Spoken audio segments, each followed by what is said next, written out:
Shalom Chaverim, I'm Stephen Ben-Nun. You're watching Israeli News Live, and we're going to be getting into this broadcast here just in a couple of minutes. Wanted to just speak to you guys for a moment, and I trust everything was a blessing from Friday night's live broadcast. And of course, we weren't able to air Sunday, of course, nor Saturday. We were involved in the conference, and of course the information that we were sharing was very private information that cannot go out public as of yet. It is not going to be much longer before we begin to air part of this information publicly. My own information with the government will be airing on Patreon to start with, and we'll see how it goes, and then possibly Israeli News Live as well. It's going to be a blitz, though, pretty much across the world. It will be more than likely on national news as well when that comes out. I anticipate it will not be until after our Kansas meeting. That those of you that are able to make that, let's just real quick, we'll jump over to Israeli News Live. And I will share with you, and you can go to israelinewslive.org or .co.il. .co.il just redirect you over there. And if you scroll down the page here, just scroll down the page, and on the right-hand side, Kansas Conference there, right there, you'll see my wife's picture and myself, Kansas Conference, December 2nd, 2018. Click on that link right there, okay? We have 23 comments thus far, and about this conference there. We have been debating back and forth. We talked about having to have a registration fee.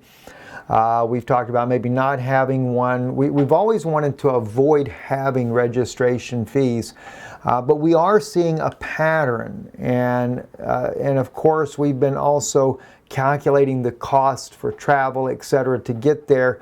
And especially with Kansas, it's going to be quite a bit. It's expensive every time we have to travel. On the situation in Nashville, we ended up, we were able to fly up, but we couldn't get a flight out. So we ended up having to rent a car and drive back. So that's what caused us not being able to get on here Sunday with you guys and update you on what was going on. But one thing we are seeing consistent in the conferences is that we will get the registrations and nearly completely book the facility. And luckily, the Nashville conference was hosted by Brother Mark, Sister Susan there at the Hunters Point Celebration Center, and a wonderful, wonderful time we had. Wonderful people there, those that came in from out of town, as well as the congregation at Hunters Point Celebration, and the volunteers, the musicians. You guys got to see part of that Friday night because we just ran it live from wherever we were able to start at. And I just really want to thank Brother Mark and Sister Susan for hosting us there, and all the congregation there. Such a lovely, lovely little community there. That was in Lebanon, Tennessee, by the way. And let me just encourage you, if you live in that area, and nobody asked me to do stuff like this. I'm just saying it because, you know, I really enjoyed the meeting Brother Mark and his wife, and I really enjoyed seeing the solidness of him as a minister, and his wife as she leads the worship service there. And what a beautiful congregation this is, and the people are just lovely. If you guys live anywhere near Lebanon, Tennessee, if you're even in Nashville, you're on the eastern side of Nashville, whatever, I think it's worth going by and checking this place out here, checking the congregation out there. Very lovely people there, and I think it might be a blessing for you. So if you don't have a home, a place of fellowship, and you want to go fellowship with believers, I think that might be something you might enjoy. And like I said, Brother Mark has no idea I would say this, and I wasn't intending on saying it. Something just on my heart, I just figured I'd share with you, because it's rare to ever find good, solid people. And but at any rate there, going back to the Kansas meeting, we're seeing that about 1/3 of the people that will register do not come. And even in the case of Kansas, everything, when you book a facility, and of course you have your travel expense, etc., if the people don't come, then we end up having to pay a higher fee for what we've reserved, and we can't change that once that's already happened. So it becomes quite costly at that point there. And so what we've looked at in trying to be reasonable about this is that we're going to have to do a $25 registration fee. That's going to be non-refundable. That way those that register, we know they're serious, they're definitely coming. I will get with my web guy that works on our website here, and he said that he can set it up on our website where you can just go in there, you can register. That's $25 for adults, and if for some reason, let's say you're coming in a large group or something like that, we'll offer a discount for that. We'll figure out how to do that there. If it's children, it'll only be $10 for children, but of course anybody under 6 years old, there's no charge at all. It's mainly because we're dealing with space, how much space we have to take up. So that's why we're looking at that, and we don't see a lot of children coming in the meetings, and I'm not opposed to that by no means, but I realize people are wanting to really focus on what's being shared in this meeting here. And I'm going to be talking to the people up there in Kansas as far as the facility. We may turn this into a 2-day conference. Even with Brother Mark, my wife, and speaking there, we were 2 days, but we were only an evening and then a full day. There's so much information to be shared, it's nearly impossible to get it all in. So we may end up turning that into a 2-day conference in Kansas as well. It's December the 2nd, so we still have time to make those plans. And I do apologize that we can't make this refundable, but the issue is if we book the rooms, or not rooms, but we book the facility, we have to make sure that we have everything taken care of. We will have available, though, as well, there will be coffee, there will be water, tea, things like that. And I'll see if there's anything else we can do to make it a little bit simpler for you. So if you're there, we'll be able to stay there, and we'll just kind of play that out by ear, how that works at the facility. We've got some precious friends up there that live in that area that are working with us on this. So we'll find out a little bit more about it over the next couple of weeks here, and we'll fine-tune how this will be. So I don't want to waste much more time with that. I just wanted to share this information with you. I apologize. I did not know my phone was on. But at any rate there,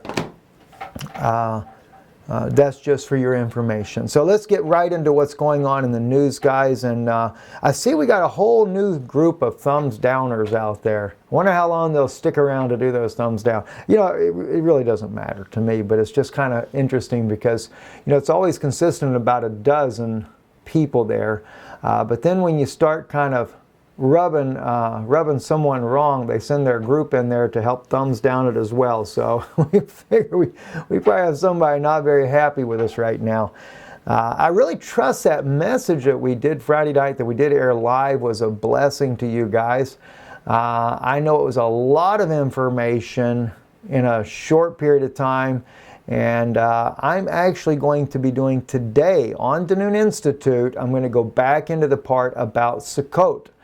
God has revealed even more about it, and I think it'll really be a blessing. We might end up airing it later here on Israeli News Live as well. And I need to, if I possibly can, I need to do a video for Patreon. Very, very serious things going on in the Middle East there.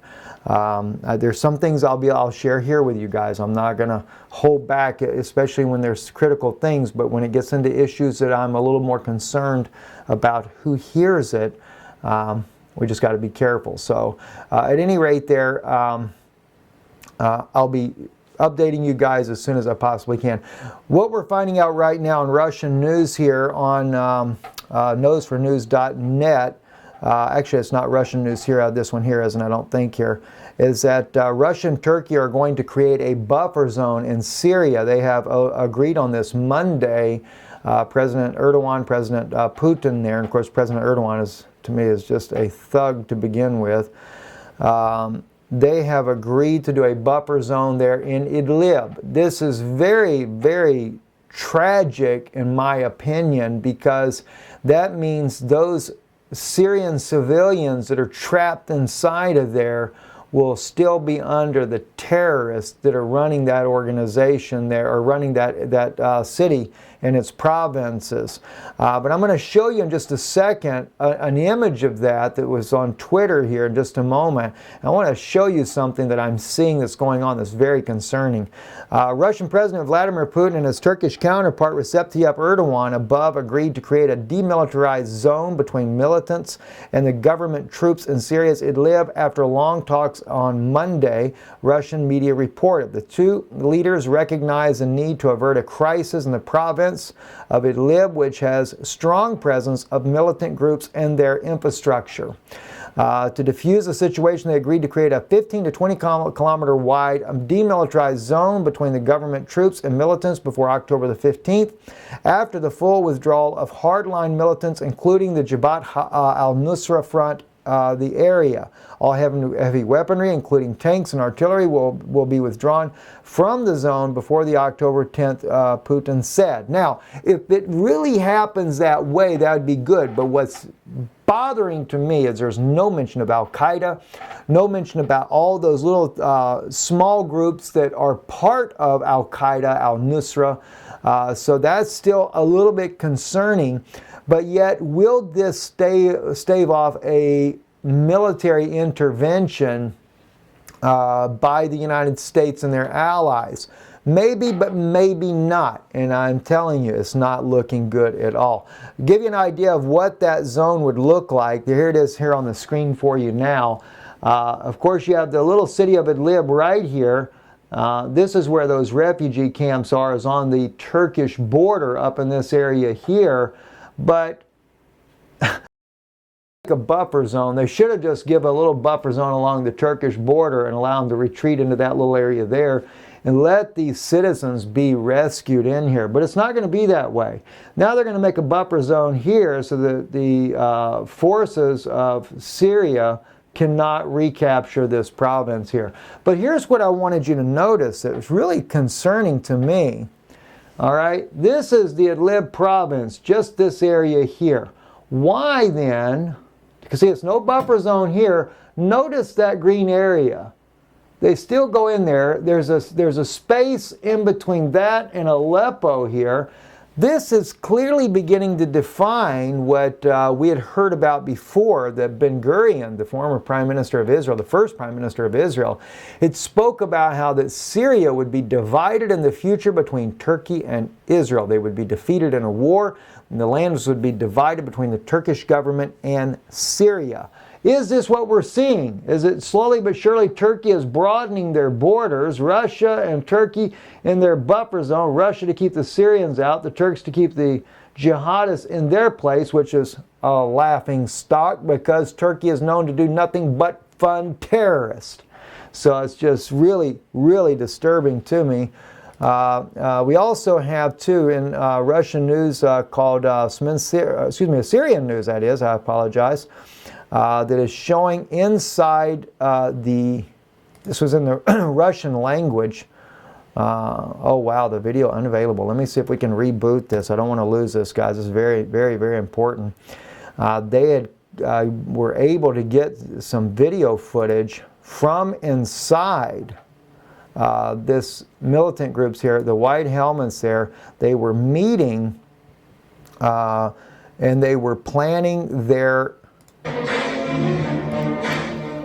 One second here. They were planning the video and everything of the militants, of the false flag attack that would be carried out inside of Idlib to justify U.S. and Allied force intervention, okay? Now they're showing you the communique And then they're going to show you, which I can't read Arabic, but they're going to show you as well where a person with a secret camera is filming, or he's recording enough to where you can see those people that are involved in the room discussing it.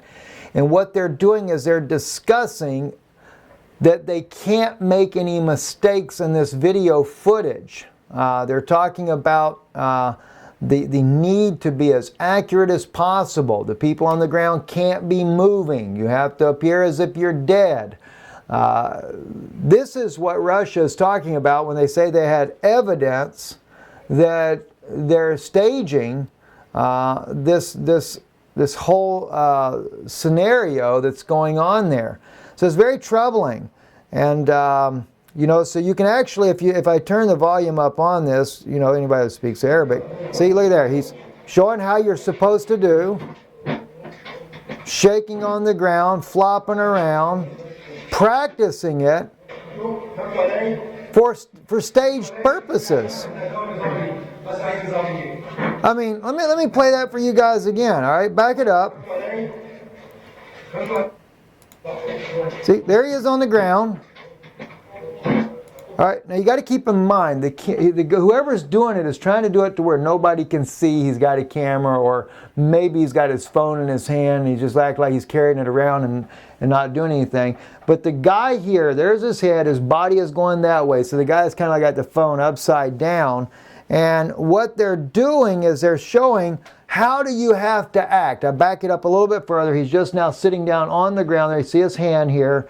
And he's going to show you, and they're teaching them how to act like you have the sarin gas. So watch what he does. He lays down. He starts to shaking, his arms, his feet, his hands. They're showing, he covers up the camera for a second. He's putting the mask on him and stuff. And they're discussing what to do. All right? Now listen, this is serious, friends. I mean, Russia said they had that information. Western media is not going to show you this. They're not going to tell you the truth of what's really going on here, right?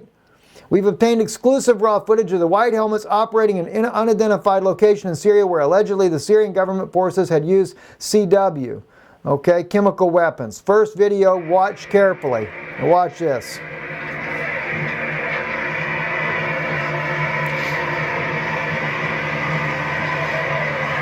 All right, now watch what he says. Well, gosh, I didn't mean for that to get in the way. Remember the place where this young man in red shirt sits and these two victims. All right, they tell you to remember that. Watch what happens.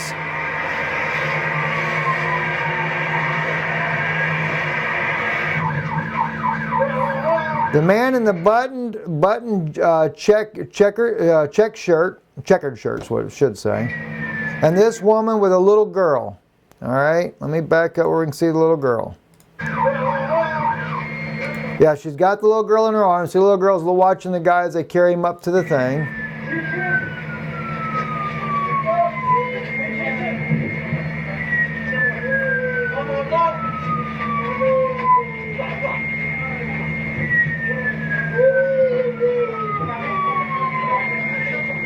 And you can see the guy with the white helmet shirt on the back, right?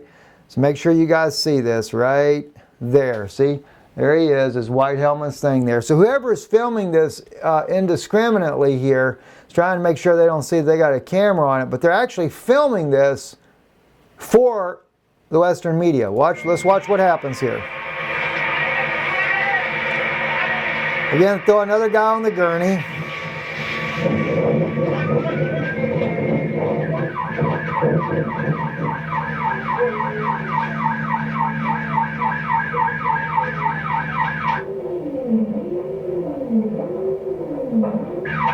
So you watch his hand. At first it's flopping around.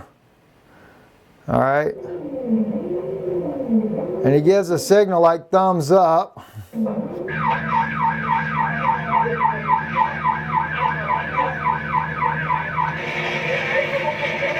Now watch the right upper corner. Okay? No smoke, they said.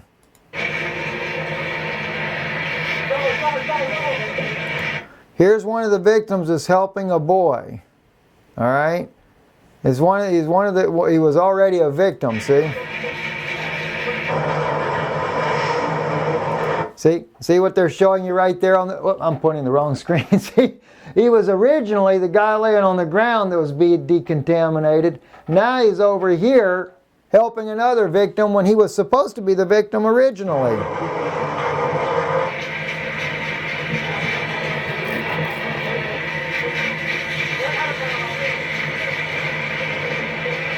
Unreal, isn't it? It's crazy. Video 2. Oh, here the victim is again. I guess what it is, they keep recording until they figure out it's the best footage for whatever they have need of, right? Same guy, same shirt. There's that guy in the red shirt again. Wow.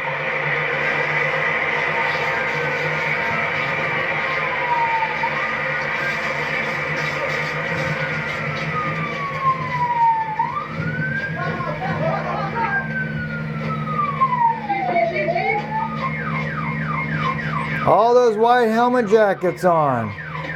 I think it's the same ambulance every time as well. A victim touches his shirt in the ambulance. All right? See, they're catching all the mistakes they're making. The guy's arms are all flopping around like no big deal. But, oh, he pulls his shirt down. Doesn't want his belly button showing, I guess. Let's look at that one again. That's pretty good. Here he goes, ready, and pull your shirt down. Oh, really nice. Do it in slow motion. Yeah, put it down. Yeah, you're supposed to be dying, buddy. The man and his check shirt now open, lying on the other side on the road. Same guy, different position. Shirt unbuttoned this time around. And there he was on the ground. Sorry, I'm still pointing on there. There he was on the ground earlier being hosed off on the ground. All right? Okay, so now it's a different situation.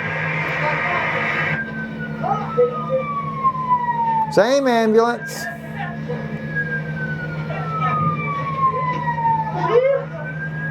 At least they're smart enough to make sure you don't see the tag.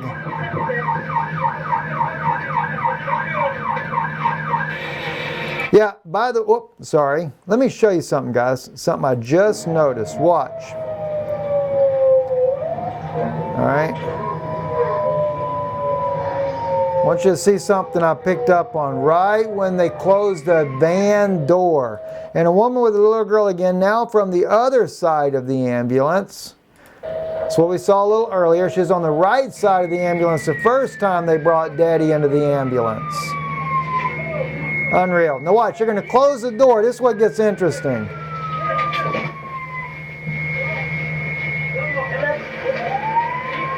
Oh, wait a minute. Let me back it up. I got to find it again where they did it at. Let me see, maybe, yeah, it must be right here. Watch this here.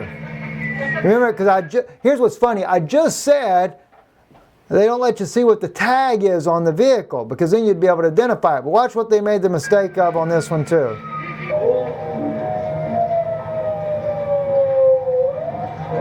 Wait a minute, no, it must be further back. Hang on, let me back it up a little further. No, it wasn't there. Where's that at? Okay, maybe it is right there. Let's go in. Because I saw him go to close the door on the van before I accidentally touched the button and restarted the video. Okay, no, well, maybe it is. Let's see.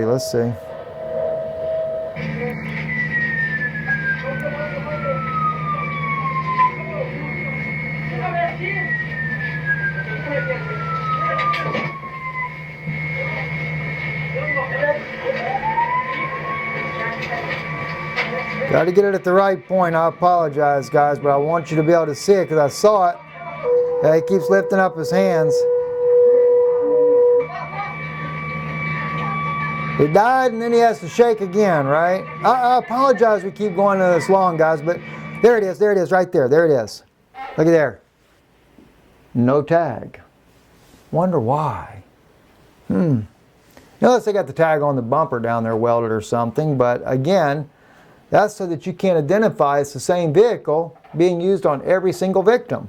You know, the whole point is they're staging all this. And the Western media, they're just telling us a bunch of lies. And that's what's troubling to me. All lies, lies. All right, another big issue going on. This is on Syrian media Nida. -sy.com. By the way, the U.S. has a blackout on their media. You can't see it pretty much anywhere in the United States. I'm able to pick it up through some little things that I know about that allows me to get into Syrian media. Data on the brink of an explosion and tensions between Syrian regime forces versus the Sabab al-Sunna faction. This is some photograph here where they're shooting at each other. So it's not a good situation. Data witnessed a state of tension between the forces of the Syrian regime and Shabab al-Sunnah faction led by Ahmed al-Awad, based in the city of Basra al-Sham. According to the special sources have told Nida Syria that the Assad forces deployed elements and installed barriers in the areas of the faction and influenced those to become a part of the Russian-backed Fifth Corps near the city of Basra al-Sham, east of Dada. The sources added the Ahmad al-Awada gave orders to his faction members in order to remove the barriers of the Assad forces by the force arms, indicating the great congestion and state of boiling between the parties there. So, more unrest, only on a different front. Not good for the Syrian government trying to bring this war to an end and finish it up. And of course, there you have right here, Dada is down in this area here, so it's just over here, I think to the east of Dada is what they're talking about, close to the Jordanian border. And it doesn't end there. Another issue going on right now as well. RT is reporting that the French army in Deir ez-Zor, photos shown by media raises question about France's role in the Syrian war.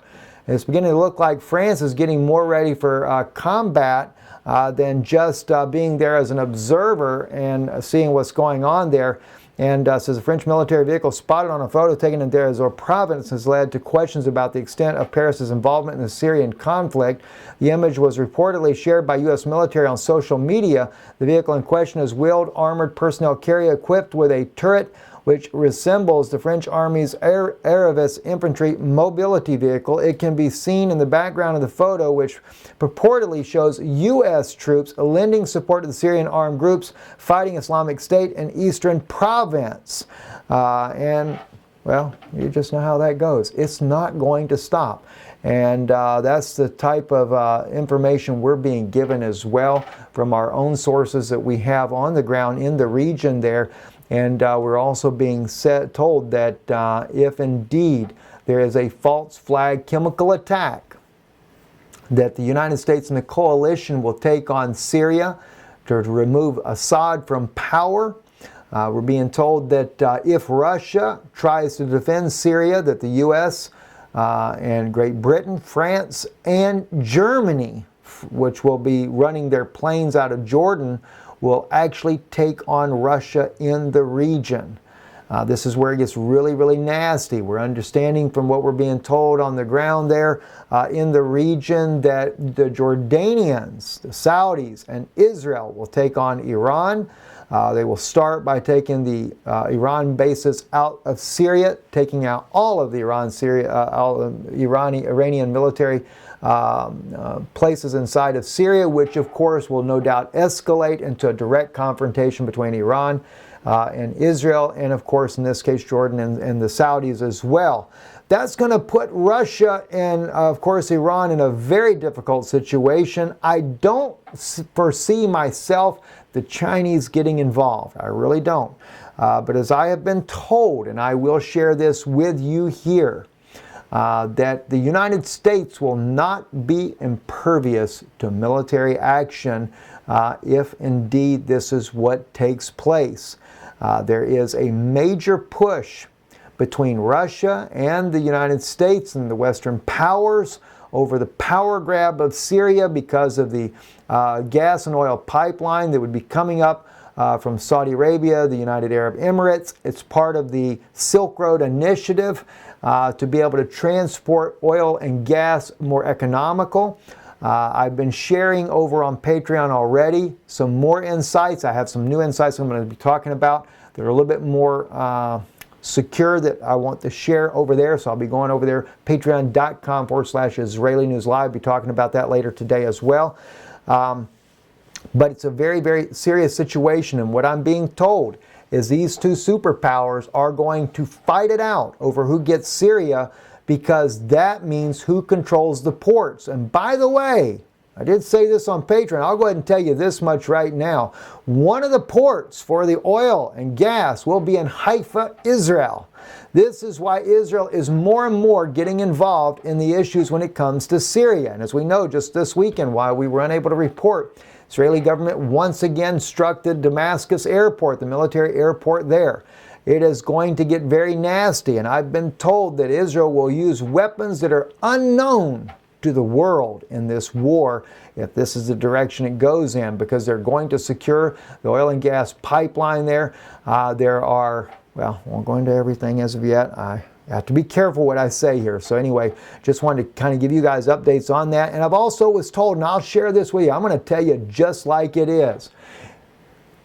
If we end up seeing nuclear bombs dropping in this country here, the United States of America, the very country I was born in, my home country, your home country, for many of you that are watching, stay away from FEMA camps. And I'm just telling you what I've heard. All right? You can do what you want to, but I'm being told this by the country that has been training FEMA camps, the Homeland Security, since President Trump has become president, and even before he became president. We have been engaging with training by Israeli troops, forces, intelligence officers, Shin Bet, Mossad, and other military agents have been training FEMA camp personnel, Homeland Security. Just kind of reflect back what happened during the neo-Nazi times of the concentration camps, and maybe that might give you some clue as to why I was told, whatever you do, do not go anywhere near them. Have a backpack ready, be ready to be mobile. This isn't even about living in a bunker or staying in your house and having hordes of food. We'll stop at that, guys. Let's finish up the news here, guys. Another major issue going on right here. This is on Russian media as well. As you can see here, these are Ukrainian military boats. The U.S. has been helping the Ukrainian Navy as well as their Air Force, and they have started to put together a naval fleet in the Sea of Azov. Now that's a little bit of an awkward situation to see that, because as Russia points out, the sea here of Azov is very shallow. No more than the deepest place is 14 meters deep. It's nothing for any kind of sizable naval fleet. Submarines can't operate there. Neither can large ships. But nonetheless, they're operating there anyway. I don't think the Russians need my advice on this, but as I think about the Ukrainian military putting together a little navy there, there's two things that it could do. They could also use it to take large number of troops for an amphibious landing on Crimea from the eastern side of the country. As you can see here, a satellite view here, we have Sevastopol, the city there of Crimea. And of course, this here is the Sea of Azov right here. That's the sea right there. And of course, Ukraine here, Russia said they should focus over here, but they're focusing over there to be able to move more troops, to be able to come in and make an attack from this angle here. And of course, you can use amphibious assault vessels, especially the air pontoon types, that could easily make that type of landfall and get in heavy equipment, etc., on there in case of a battle. Another reason is as well that I realize is if you have your little naval force there in Azov, it would be really easy to run in there with a remote control vessel like that with high explosives, and bam, there goes Russia's pride and joy right there in those in the Kerch Strait. And that would be a major issue. The Russians have been doing aerial surveillance, watching their bridge quite frequently, because they have there is the knowledge that it has been talked about taking that bridge out by the Ukrainians. They want to put an injury on Russia, especially one that would hurt, and that is certainly because of Russia's pride in building this bridge so rapidly. And so that is something they're planning on, no doubt, probably doing. By the way, that was something that the United States had practiced back during World War II when the famous Russian freighter was sunk in the Gulf of Mexico. That became later a conspiracy theory of it was the Russians and that they had actually invaded the United States. I used to hear that when I worked with the government and the CIA, that this was an invasion by Russians staged to be able to smuggle in Russians into the country. More than 100 was believed that were brought in, and of course they would work their way up in the ranks, get into politics. But then the U.S. used that as another one of those Russia-phobia type of things, and we use that to silence people that, well, something you have to come to one of these conferences until I can release that publicly. Just think about the Clintons. Give you a little idea of maybe a little bit behind it. Anyway, there was that information was released finally, the sealed documents. It was actually the El Pablo that sunk off the coast of Florida in the Gulf of Mexico. And it was not a Russian freighter, and it was done by the United States Navy, testing using a boat remote control with heavy charges, and could they actually sink the vessel? And it was successful. Military op, but used by the CIA to be able to bring about scare tactics of Russia-phobia and why we're taking out so many Russians. Ended up being Americans and not Russians. I'm Steve Ben-Nun. You're watching Israeli News Live. Thank you for watching, guys. And like I said, don't forget, we will be having the Kansas Conference. If you're still looking at trying to come to the Kansas Conference, one thing we would appreciate you doing is going to our website, make a comment in there that you're planning on coming. So that as soon as we get things put together, we can at least respond back to you and let you know that we have the site up and running. You can register now, but we'd like to know if you're able to come. Anyway, blessings to you. I'm Stephen Ben-Nun. You're watching Israeli News Live. Shalom.